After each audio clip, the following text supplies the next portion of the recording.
questão trata do entendimento de um texto através de recursos verbais e não verbais na geração do seu sentido. Vamos ao enunciado. De qual lado você vai ficar? Desmatamento zero. Faça a sua parte. Com o interesse de persuadir o leitor, o autor da peça publicitária busca levá-lo a conscientizar-se sobre a importância do desenvolvimento de seu papel cidadão. B. Refletir sobre os principais culpados pelo desmatamento na América Latina. C. Considerar-se um elemento desimportante na luta contra o desmatamento. D. Munir-se de argumentos que apontem quão falhas e superficiais são as campanhas virtuais. E. Defender-se das intempéries provocadas pelos problemas derivados do desmatamento. Como o texto todo já aborda um questionamento de que lado você vai ficar, e a partir disso propõe uma ação, faça a sua parte, deixa claro nesse imperativo a necessidade da ação de um cidadão, de uma pessoa que está lendo aquele cartaz, né? E que a partir disso faça parte desse desmatamento zero proposto pela hashtag. Então, como esse enunciado deixa bem claro, o item correto é o item A. Conscientizar-se sobre a importância do desenvolvimento de seu papel cidadão. Essa questão trata sobre o aspecto do convencimento produzido em um texto e de suas informações. Vamos ao enunciado.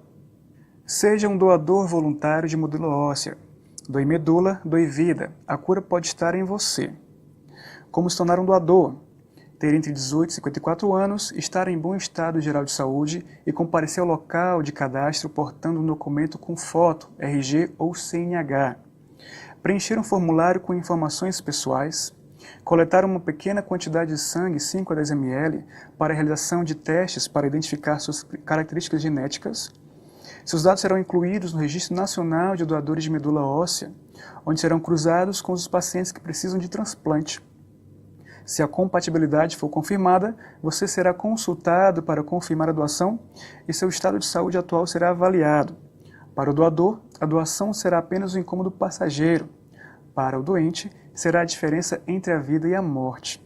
Atualmente, o Brasil registra cerca de 10 mil novos casos de leucemia, doença que na maioria das vezes somente pode ser vencida por meio de transplante.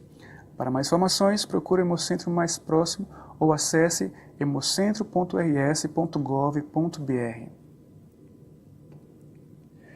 No texto acima são empregadas predominantemente estratégias argumentativas que, como percebemos no texto, há uma campanha quanto à efetivação da doação de medula e as informações relacionadas a essa doação. Então, toda a informação baseada na compreensão da ação, de quais seriam os requisitos, deixa claro que o item correto é o item C. Orientam o leitor a respeito de como este poderá tornar-se um doador de medula óssea. Essa questão trata sobre fenômenos linguísticos, especificamente que se denota como internetês. Através da charge, se compreende o uso dele e, em seguida, se trabalha o seu enunciado. Vamos à charge. O que você achou da reforma ortográfica? Nem sei nada. Nada a ver comigo? Passa o link para eu googar aqui. Com base na leitura da tirinha, podemos identificar o internetês como. Vamos analisar a charge e como se trabalha, né, a fala dos balões, as figurinhas, e a partir disso trabalhar a compreensão do que seria o internetês. É importante que nós entendamos, né, que esse processo, essa variação linguística, é usado num contexto de dinamicidade.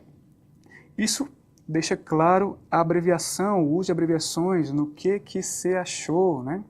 Então, fica bem claro, né, esses processos de contração de certas palavras, ou mesmo a definição de palavras apenas por um sinal gráfico, no caso, por apenas sua consoante. Além disso, a supressão, né, de vogais, no caso do comigo aqui, e também a ideia do estrangeirismo, né, o verbo gulgar, apenas trabalhado aqui como guga, né? É importante que isso seja colocado como algo necessário, ou mesmo bastante utilizado no processo dinâmico do uso da internet, em bate-papos, em redes sociais, em messengers instantâneos. Então, por conta disso, vamos ler os itens enunciados. A. Uma variação linguística que se caracteriza pelo uso de palavras abreviadas em ritmo dinâmico. B. Um modelo de comunicação que utiliza de forma proficiente as regras de pontuação e acentuações convencionais. C. Uma variação linguística típica do universo virtual que defende a obediência aos cânones gramaticais. D. Um modelo de comunicação típico do público senil que valoriza os aspectos normativos da língua. E. Uma variação linguística que evita o diálogo com o universo da oralidade e da gramaticalidade da língua. É bem claro que não há nenhuma ação senil, muito menos uma proficiência quanto às regras gramaticais. Né? A abordagem colocada na figura deixa claro apenas o dinamismo, né? A facilidade e a rapidez no processo da escrita, da interação verbal em um meio virtual. Portanto, o item correto é o item A. Uma variação linguística que se caracteriza pelo uso de palavras abreviadas e ritmo dinâmico. Essa questão fala sobre o uso social da língua e das variações linguísticas claras em nosso contexto social. Vamos ao enunciado. Eu queria mudar. Eu queria mudar, eu queria mudar, eu queria mudar. O meu mundo me ensinou a ser assim, fazer a correria, os cana vinham atrás de mim. Aprendi a ser esperto, aprendi a meter fita. No meio da malandragem solto fumaça. Cresci numa quebrada onde não pode dar mole, onde amigo e confiança com certeza não há. Eu queria mudar, eu queria mudar, eu queria mudar. O meu mundo me ensinou a ser assim, fazer a correria, os cana vinham atrás de mim. Analisando a música, nota-se uma presença recorrente de expressões linguísticas específicas que marcam uma forma de variação linguística do tipo A, sociocultural, B, regional, C, temporal, D, acadêmica, E, profissional.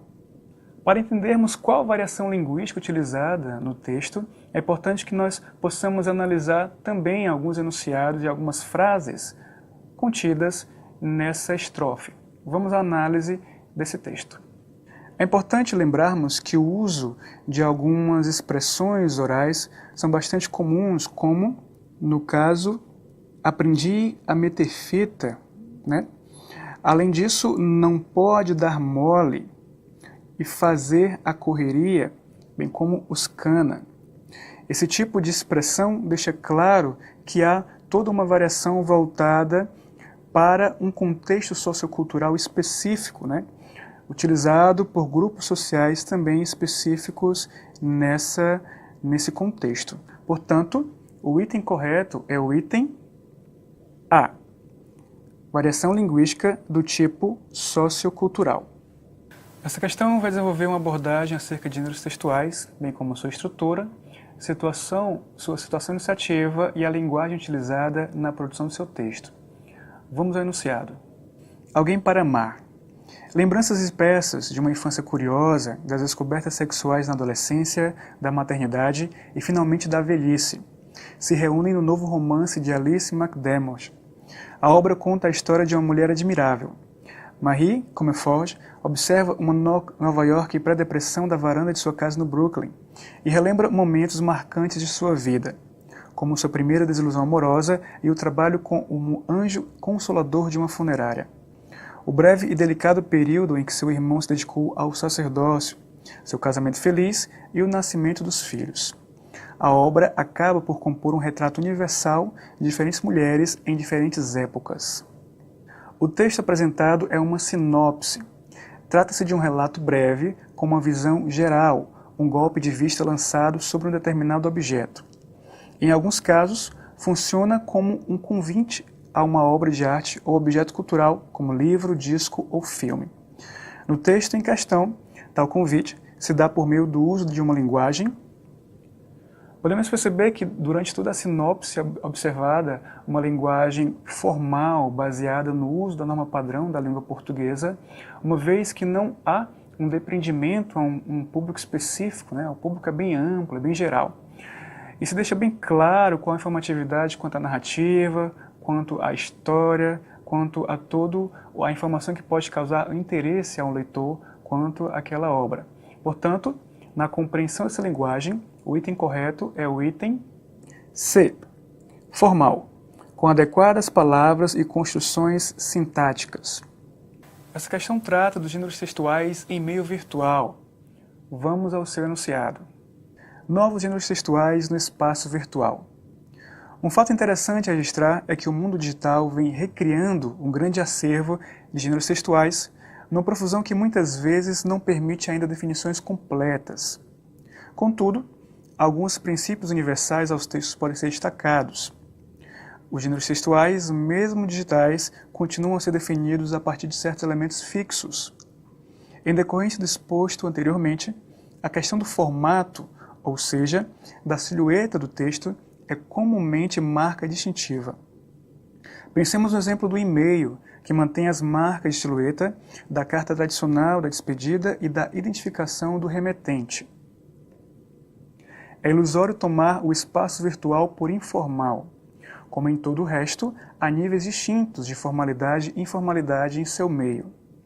Muitos desses gêneros textuais virtuais apresentam hibridismo entre traços característicos de fala e de escrita, o que se manifesta mais claramente em gêneros mais informais desse meio.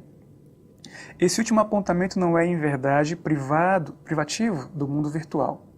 Segundo o professor Luiz Antônio Marcucci, uma das maiores autoridades nos temas texto e textualidade, escrita e fala não são dois planos opostos, mas sim complementares, formando entre si um contínuo que vai desde o polo mais oralizado até o mais grafado, passando por vários pontos intermediários bastante presentes em nosso cotidiano. Logo, o ocorrido no espaço virtual é uma continuidade disso. Acerca da leitura do texto, refletindo os novos gêneros textuais no espaço virtual, pode-se inferir que é importante que compreendamos qual seria a ação, de um texto e sua diferença num contexto de escrita, de produção física e virtual. Logo no início da argumentação do texto, se coloca a ideia de as formas fixas ainda não serem muito complementares, mas que o texto, ainda virtual, se prefere e se coloca num contexto de silhuetas, ou seja, o que seria a estrutura composicional. Exemplo disso é o próprio e-mail, que tem sua estrutura muito baseada na carta. Então, essa ação da produção no meio virtual e no meio real são comparadas e, a partir disso, se coloca essa construção como algo que não deve ser visto de maneira apenas informal, mas que tem seus níveis de formalidade e formalidade a depender da produção de escrita. Então, a partir dessa compreensão, podemos inferir que o item correto é o item A. Nos textos virtuais que apresentam hibridismo entre traços de fala e de escrita, pode não haver obediência total à norma padrão da língua.